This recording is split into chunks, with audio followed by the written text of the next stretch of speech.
Kung kaya naman i-straight ng reband, bakit ka pa gagastos sa mahal na treatment?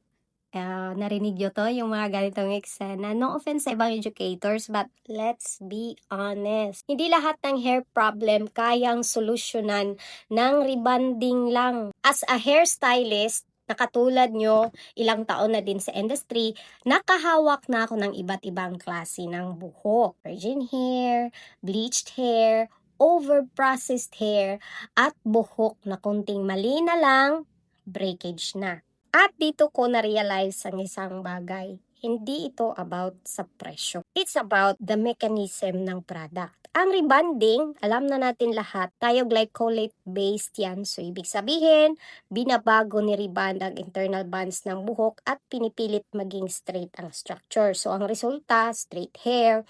Pero kung weak na ang hair, mas lalong nasisira.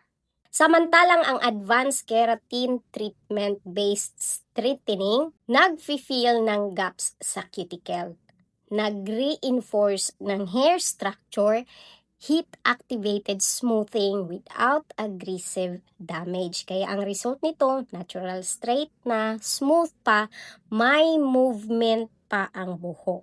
Kaya ang mga buhok talaga na hindi na pwede i-rebond, pero pwede pa ma-save gamit ang tamang treatment. So why?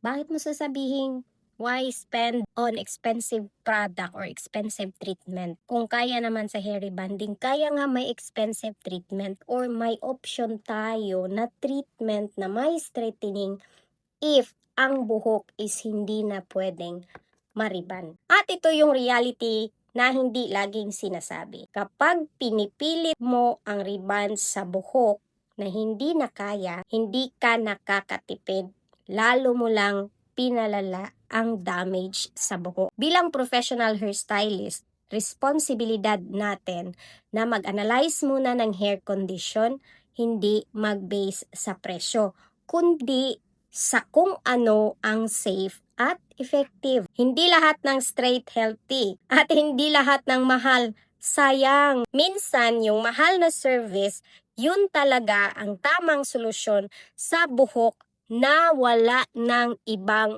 option. Hairdressers or tayong lahat na nasa industriya ng buhok, let's not limit ourselves sa kung ano ang mas mura. Mag-level up tayo sa ano ang mas tamang gawin para sa buhok. Miss Yuri here. Thank you for watching and I'll see you again on my next hairdressing POVs.